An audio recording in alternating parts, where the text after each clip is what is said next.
Jadi belajar yang efektif itu proses pembelajaran yang memberikan pemahaman, kecerdasan dan kualitas yang lebih baik, serta dapat memberikan perubahan perilaku dan dapat diaplikasikan atau diterapkan dalam kehidupan sehari-hari. Sedangkan belajar efektif adalah cara belajar yang meminimalkan usaha tetapi mendapatkan hasil yang maksimal. Mungkin ada yang tahu lagi tujuan belajar efektif itu apa? Oke, kita belajar dulu bahasa ya. Jadi tujuannya itu ada satu, mendapatkan kepandaian atau ilmu secara efektif. Terus juga mendorong pendukung pelajar untuk memahami sebuah materi. Nah, biasanya kalian diterangkan oleh dosen, nah itu kalian bisa langsung memahami atau tidak, nanti bertanya ke dosen agar paham. Yang ketiga, menambah kapasitas belajar. Dan yang keempat, menjaga kedisiplinan dalam belajar. Dan yang terakhir, agar mencapai hasil belajar yang berkualitas seperti yang kalian inginkan. Misalnya kalian mempunyai mimpi untuk aku harus di semester ini harus IPK-nya 3,5 ke atas atau berapa. Nah itu kalian bisa mewujudkannya dengan cara yang tadi saya sebutkan. Terus cara belajar yang efektif dan efisien itu kalian harus menerapkan tujuan.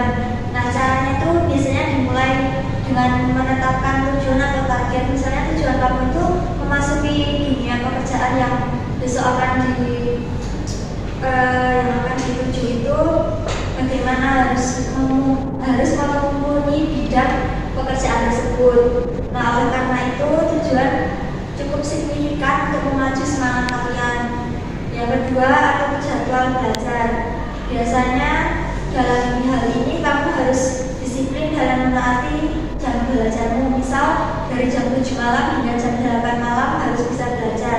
Tapi jangan lupa juga untuk istirahat 5-10 menit agar otaknya lebih fresh lagi. Belajar setiap hari itu salah satu kunci hasil belajarmu. Dan yang ketiga, buat suasana belajar kalian jadi nyaman. Buat suasana belajar yang nyaman agar kamu tetap fokus dalam belajar.